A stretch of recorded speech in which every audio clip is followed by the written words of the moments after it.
if you're going to do a War of the Roses remake, you've got to kill the dog this time, right? Wait a minute, there's no dog? The roses? You lost your nerve.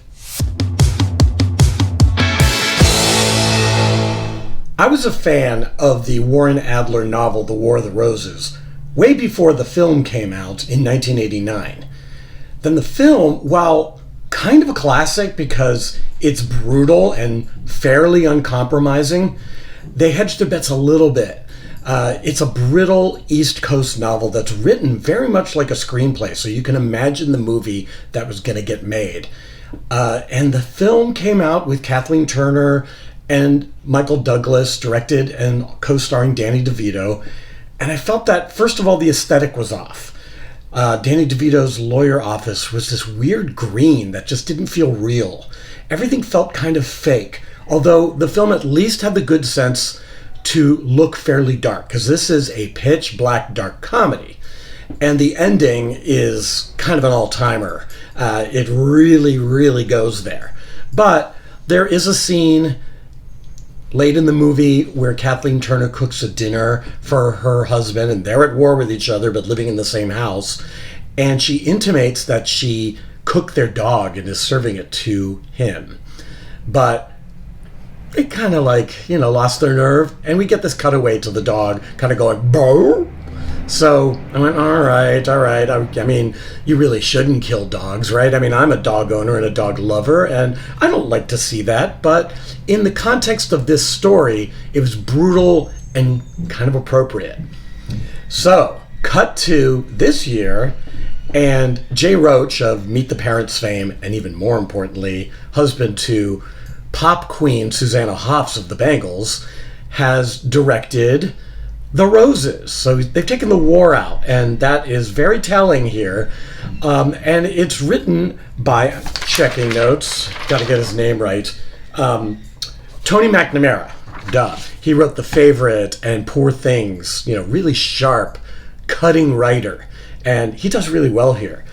It stars Olivia Colman and Benedict Cumberbatch, who feel like an odd match. And I think that's baked into what we're watching here, because they are a couple who eventually get married and then fight like holy hell, and they just nitpick at each other. So having this kind of strangely mismatched couple, they're odd visually together, but they're both such great actors that they make it work, they make it sharp, they make it sing.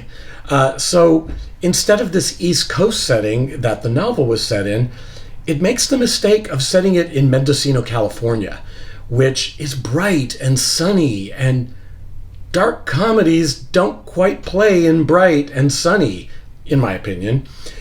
So that was like the first fatal error to me in watching this, is that the aesthetics matter, especially in dark comedy. And if I don't feel the darkness in my bones, I don't quite go along with it, So this film, though, gets a lot right. Unlike the original, it spends a lot of time getting, what are their characters' names? Ivy and Theo Rose together. So we see their first meet cute / meet really sexy hot. And we really spend time developing their relationship and their snappy back and forths. This is a couple who knows how to dish it out and take it. And they're almost like on some dark comedy like Ab Fab or Little Britain, where it's just, you can tell that they love ribbing each other, they love kind of hating each other, and yet they're still in love. There's definitely a connection there. So Theo is an architect who in the first act fails miserably, and we now have to switch who is going to be the breadwinner in the family, and that switches over to Ivy, who opens up a crab shack, and it succeeds beyond her wildest dreams, while Theo is just kind of plunging in his career, which helps build some of the resentments. They also don't agree on how to raise their two children, whereas Ivy is very permissive, and Theo kind of is a drill sergeant to them, so that creates a bit of a rift. They also have a large group of friends, and most of them, unfortunately, are wasted. This is a great cast, and I can only think of like 3 of those actors who get a chance to really shine. And those would be the couple played by Kate McKinnon and Andy Samberg, who do really well here. They're really funny counterpoints to Theo and Ivy. And Allison Janney has a one-scene role, and she kind of runs away with the film as Ivy's lawyer. And that's a really, really fun scene. And Andy Samberg does really well in that scene, too, as Theo's lawyer. Really good comic timing there at play. Unfortunately, the rest of the cast, including, I'm going to read these names and probably mispronounce them and butcher them, Jamie Demetrio, whose sister I loved on What We Do in the Shadows, and he was the guy with the big teeth on the bus in Fleabag. Love him. Nothing to do here. Same with Zoe Chow, who plays his partner.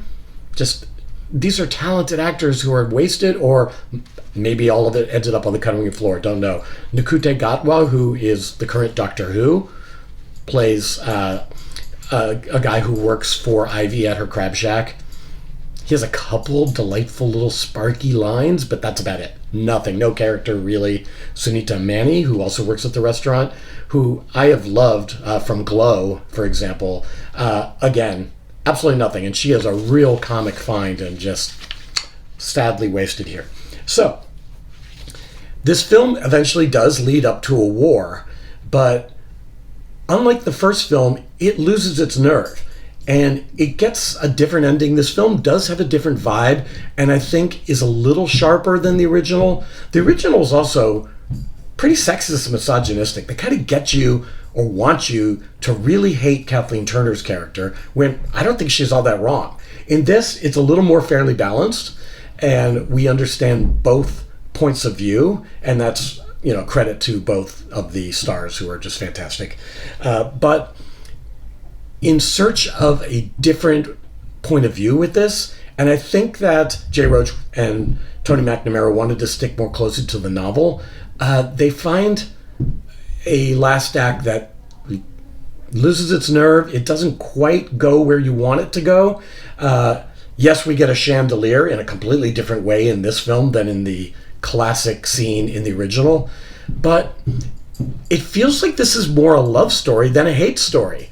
And something called War of the Roses, or in this case, The Roses, should be dark, should be an examination, excavating the minutia of a relationship that goes sour. And it gets that, but then kind of just at the last literal second loses its nerve. And we get a darkness to it, but it's a darkness that doesn't come from the characters. It comes from circumstances. And that's where I take an issue with this film. Now, on the plus side, I laughed a lot. I was really entertained. At the screening I went to, actually, it was mostly critics, and they were laughing. I thought, oh my God, I'm the only one laughing at this? So your mileage may vary, but I did find it funny. It's just too bright, not dark enough, and a little bit of a misfire. But I recommend it because it is a fun, snappy, more of a rom-com than a dark comedy. But let me know. I mean, if you're going to check this out and you're a fan of the novel and the prior film, it is a must-see. But leave in the comments below what you think, because I bet there are going to be a lot of people who love this, a lot of people who hate it, and a lot of people who just kind of shrug. Till next time, later, haters.